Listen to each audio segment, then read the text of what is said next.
Shalom, Jemaat Keluarga Kristus yang dikasihi Tuhan. Apa kabarnya Anda pada sore hari ini? Sebentar, kita akan menyaksikan video good news yang akan disampaikan oleh Saudara Yunus Prawiro. Sebelum kita menyaksikan videonya, jangan lupa untuk memencet tombol like, share, dan subscribe. Stay tune!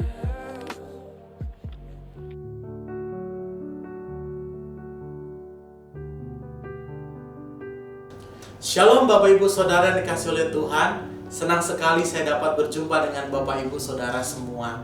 Hari ini bersama-sama kita akan belajar kebenaran firman Tuhan. Bapak Ibu Saudara, tentunya kita sering pergi keluar kota. Apalagi kalau kota yang kita tuju ini sangat jauh. Tentunya kita akan melewati sebuah jalan yang namanya jalan tol. Nah, dalam perjalanan di jalan tol, kita akan sering melihat yang namanya rest area. Rest area itu di dalamnya ada apa aja sih? Tentunya kita tahu ada pom bensin, kemudian ada minimarket, kemudian ada tempat makan dan lain sebagainya. Tujuan didirikan rest area selain untuk mengisi bahan bakar, rest area juga digunakan untuk tempat beristirahat buat orang-orang yang ingin pergi jauh. Dalam kehidupan kekristenan kita juga Bapak Ibu, kita juga butuh yang namanya istirahat. Nah, istirahat ini yang dimaksud seperti apa? Yuk bersama-sama kita mau belajar. Kita buka Alkitab kita di dalam 1 Raja-Raja pasal 19. 1 Raja-Raja pasal 19 ayat yang pertama sampai 18. Karena ini ayatnya cukup panjang, saya akan membacakan untuk Bapak Ibu Saudara ayat yang keempat, ayat yang ke-7 serta ayat yang ke-10. Demikianlah firman Tuhan. Tetapi ia sendiri masuk ke padang gurun sehari perjalanan jauhnya, lalu duduk di bawah pohon ara. Kemudian ia ingin mati, katanya. Cukuplah itu, sekarang ya Tuhan, ambillah nyawaku, sebab aku ini tidak lebih baik daripada nenek moyangku. Tetapi malaikat Tuhan datang untuk kedua kalinya dan menyentuh dia serta berkata, bangunlah, makanlah, sebab kalau tidak perjalananmu nanti terlalu jauh bagimu. Jawabnya, aku bekerja segiat-giatnya bagi Tuhan Allah semesta alam. Karena orang Israel meninggalkan perjanjianmu, meruntuhkan mezbah-mezbahmu, dan membunuh nabi-nabimu dengan pedang. Hanya aku seorang dirilah yang masih hidup, dan mereka ingin mencabut nyawaku. Amin. Hari ini kita akan belajar dari kisah seorang nabi yang bernama Elia. Kalau kita perhatikan di dalam 1 Raja-Raja pasal 19, Elia ini mengalami ketakutan yang luar biasa Bapak Ibu. Ketakutan Elia ini ketakutan yang seperti apa? Kok sampai dia harus pergi meninggalkan Israel, dia berjalan di padang gurun. Kalau kita pengen tahu alasannya kenapa, kita harus tahu cerita sebelumnya. Nah, hari ini saya akan menceritakan secara singkat kenapa Elia bisa marah seperti ini. Bersama-sama kita akan membuka Alkitab kita di dalam 1 Raja-Raja pasal 16. Nah, inilah awal mulanya peristiwa itu. Kenapa Elia menjadi sangat marah. 1 Raja-Raja pasal 16 ayat 29. Jadi waktu itu Israel mengangkat seorang raja bernama Ahab. Nah, Ahab ini mengambil istri namanya Isabel. Akan tetapi dalam pemerintahan Ahab ini, Isabel ini banyak ikut campur Bapak Ibu Saudara. Jadi keputusannya ini tuh banyak dipengaruhi oleh Isabel. Salah satunya apa? Ahab membangun sebuah patung Baal yang luar biasa, dan itu harus disembah. Bahkan di dalam ayat 33 pasal 16, Ahab membuat patung Asyera, dan Ahab melanjutkan bertindak demikian sehingga menimbulkan sakit hatinya Tuhan. Justru seorang pemimpin bukan membawa bangsanya semakin dekat dengan Tuhan, tapi semakin menjauh daripada Tuhan. Akibatnya apa? Akibatnya Tuhan tidak menurunkan hujan di Israel. 1 Raja-Raja 17 ayat 1 sampai 6.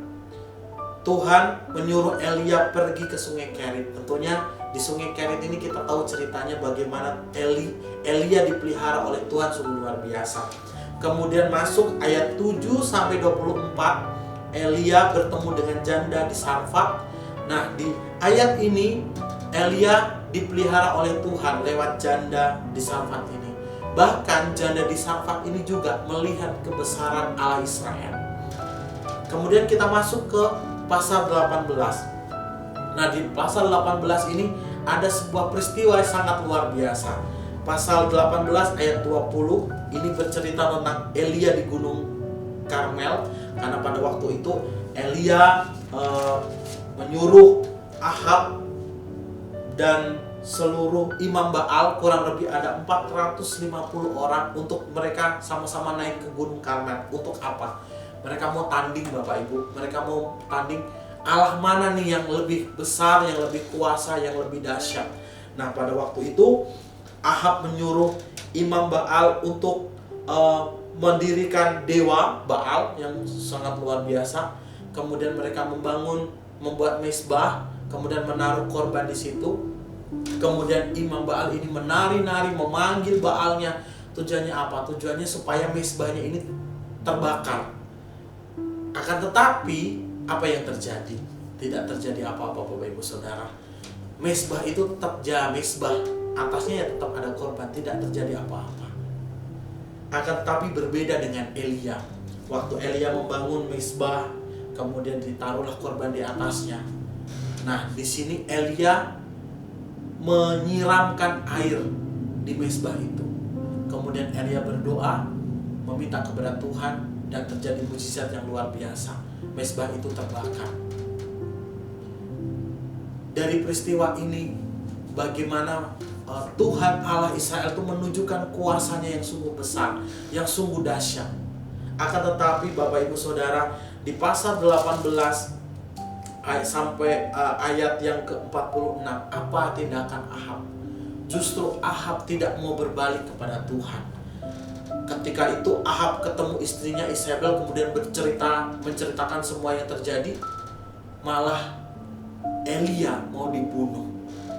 Masuk ke pasal 19, ini yang menjadi depresinya Elia.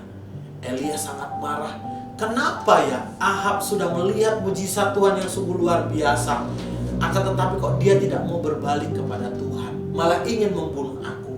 Di ayat yang ke-10 pasal 19 ada kesalahan yang dilakukan oleh orang Israel pada kepemimpinan Ahab. Yang pertama, Israel menyembah Baal. Yang kedua, Israel meruntuhkan mezbah Tuhan. Yang ketiga, Israel membunuh nabi-nabi Tuhan. Dan yang keempat, sekarang mau membunuh Elia. Nah, inilah yang menyebabkan Elia itu depresi, kesal, marah. Makanya Elia pergi berjalan di padang gurun dan istirahat di sana.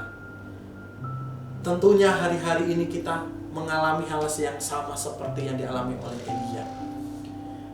Mungkin hari-hari ini kita kecewa, kita marah, kita depresi. Kita sudah berusaha dengan sekuat tenaga kita. Kita sudah mengusahakan segala sesuatu untuk kehidupan kita yang lebih baik. Akan tetapi apa hasilnya? Seolah-olah kok kayak tidak ada hal yang terjadi ya Tuhan. Aku sudah bekerja, aku sudah mempersiapkan segala sesuatu. Kok kayak gini ya Tuhan ya? Hari-hari ini banyak sekali orang-orang yang menelan kekecewaan karena kondisi COVID-19. Banyak sekali hal-hal yang terkena imbas, Bapak Ibu Saudara. Mereka sudah menggantungkan harapan mereka, akan tetapi semuanya kayak tidak ada sebuah jawaban. Nah, ada sebuah kekecewaan, ada sebuah depresi. Nah, dalam hal yang dialami oleh Elia ini, apa yang dilakukan oleh Elia? Kalau kita perhatikan di dalam pasal 19, di sana Elia istirahat.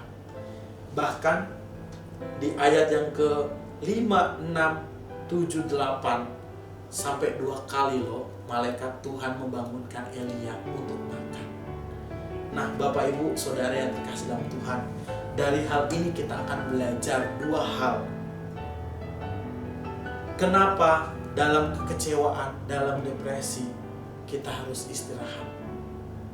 Saya percaya bahwa Tuhan menciptakan kita, tidak hanya Tuhan menginginkan rohani kita yang kuat, tapi jasmani kita juga kuat. Yang pertama, kenapa kita harus istirahat? Yang pertama adalah untuk mendapatkan kekuatan baru. Kita mau baca ayat yang ke-8 di pasal 19. Maka bangunlah ia lalu makan dan minum, Dan oleh kekuatan makanan itu ia berjalan 40 hari 40 malam lamanya sampai ke gunung Allah, yakni gunung Horeb. Amin.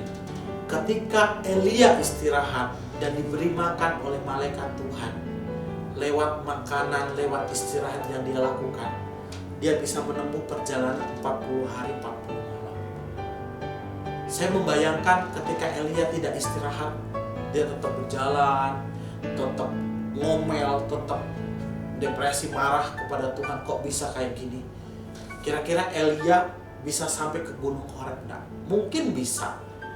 Tapi ngedumelnya itu loh, kekecewaannya itu loh, pasti setiap jalan akan terus diutarakan. Nah, berbeda dengan apa yang dikatakan di firman ini. Ketika Elia istirahat, kemudian dia dibangunkan oleh malaikat Allah, dia dikasih makan, dia dapat kekuatan yang baru. Di awal tadi saya sudah katakan kepada kita semua, Tuhan juga menghendaki kita tidak hanya memiliki iman yang teguh, kemudian kehidupan rohani yang semakin baik, tapi kehidupan jasmani kita juga harus kita perhatikan. Dalam depresi, dalam kemarahan kita Bapak Ibu, kita harus istirahat. Kenapa kita harus istirahat? Karena ketika kita istirahat itu akan meningkatkan suasana hati, akan membuat kita rileks. Tuhan sudah memberkati kita, kita boleh menjaga tubuh kita. Kalau kita boleh mengalami hal itu semua, ambil waktu untuk kita istirahat, untuk kita boleh memulihkan kehidupan kita. Yang kedua, dalam kekecewaan, dalam kemarahan, kenapa kita harus istirahat? Yang kedua, untuk fokus pada suara Tuhan. Ayat yang ke-10 dan ayat yang ke-14. Jawabnya, aku bekerja segiat-giatnya bagi Tuhan, Allah semesta alam, karena orang Israel meninggalkan perjanjianmu, meruntuhkan mezbah-mezbahmu dan membunuh nabi-nabimu dengan pedang. Hanya aku seorang dirilah yang masih hidup dan mereka ingin mencabut nyawaku. Ayat yang ke-14. Perkataan yang sama yang dikatakan oleh Elia di pasal yang ke-10. Jadi waktu itu sudah sampai di gunung Horeb, Tuhan berbicara kepada Elia seperti ini. Apakah kerjamu di sini, hai Elia? Elia menjawab, aku bekerja segiat-giatnya bagi Tuhan, Allah semesta alam. Kemudian Israel meninggalkan perjanjianmu, kemudian meruntuhkan mezbah-mezbahmu, membunuh nabi-nabimu. Elia tetap mengutarakan apa yang menjadi kemarahannya kepada Tuhan. Kok bisa ya Tuhan seperti ini? Kok bisa ya Tuhan seperti ini? Kemudian apa yang dilakukan oleh Tuhan? Di ayat yang ke-11, 12, 13, Tuhan memperlihatkan kedahsyatannya di depan Elia. Dan ayat yang ke-14, perkataan yang sama di ayat ke-10 yang diulang oleh Elia. Akan tetapi di ayat ke-15, Tuhan bilang seperti ini, pergilah, kembalilah ke jalanmu. Jadi ketika kita menghadapi segala sesuatu, kalau kita marah, kalau kita depresi, kita tidak akan bisa melihat kedahsyatan Tuhan. Akan tetapi kalau kita mau mengambil waktu kita untuk beristirahat, untuk kita boleh merenungkan kebaikan Tuhan, kedahsyatan Tuhan, nah disitulah kita akan lebih fokus mendengar suara Tuhan. Elia kembali kepada panggilannya. Elia istirahat untuk mendengar suara Tuhan, untuk melihat perbuatan ajaib Tuhan yang Tuhan perlihatkan di depan Elia. Elia kembali kepada jalannya. Demikian juga dalam kehidupan kita Bapak Ibu. Ketika kita dalam menghadapi peristiwa depresi atau kemarahan yang ada dalam kehidupan kita hari-hari ini, kekecewaan kita, ingat, ambil waktu untuk kita boleh menenangkan hati kita untuk mendengar suara Tuhan. Yuk, baca Alkitab kita, berdoa kepada Tuhan, minta tuntunan sama Tuhan. Saya percaya bahwa Tuhan akan memberikan jalan yang terbaik, jalan keluar yang terbaik bagi kehidupan kita. Saya mengutip satu kalimat yang disampaikan oleh Bapak Gembala minggu kemarin. Karena tidak ada masalah yang kekal, masalah tercipta sepaket dengan solusinya. Saya percaya hari-hari ini yang menjadi pergumulan kita, yang membuat kita depresi, marah dan kecewa, Tuhan akan berikan kekuatan kepada kita untuk kita boleh melaluinya. Jadi Bapak Ibu Saudara yang terakhir, yang terkasih dalam Tuhan, kita belajar pentingnya kita istirahat di dalam kehidupan kita. Yang pertama, supaya kita dapat kekuatan baru. Kekuatan baru di sini adalah kekuatan jasmani kita. Kita boleh memelihara tubuh kita, badan kita dengan makanan-makanan yang baik. Kita boleh beristirahat dengan cukup supaya apa? Supaya kita boleh meningkatkan suasana hati kita yang baru untuk menjalani hari-hari kita. Kemudian yang kedua, kenapa kita harus istirahat? Supaya kita fokus kepada suara Tuhan. Tuhan juga menghendaki supaya rohani kita semakin hari semakin bertumbuh. Dengan cara apa? Kita baca firman Tuhan, kita berdoa kepada Tuhan, kita merenungkan kebaikan Tuhan. Saya percaya Bapak Ibu Saudara, hari-hari ini hari-hari yang berat, tapi saya percaya kita pasti bisa melaluinya bersama dengan Tuhan. Amin. Mari kita berdoa. Kami mengucap syukur buat segala nikmat yang Engkau nyatakan dalam kehidupan kami. Terbukti Tuhan, sampai hari ini pemeliharaanmu masih nyata dalam kehidupan umatmu yang mendengarkan kebenaran firman-Mu hari ini Tuhan. Hamba-Mu berdoa, kuatkan dan teguhkanlah setiap umat-Mu dalam menghadapi permasalahan yang terjadi hari-hari ini. Tuhan akan memberikan jalan keluar dalam setiap pergumulannya di dalam nama Tuhan Yesus Kristus. Dan ajar kami untuk tetap bersuka cita selalu. Kami memuji kebesaran-Mu Tuhan di dalam nama Tuhan Yesus Kristus. Haleluya. Amin. Tuhan Yesus memberkati.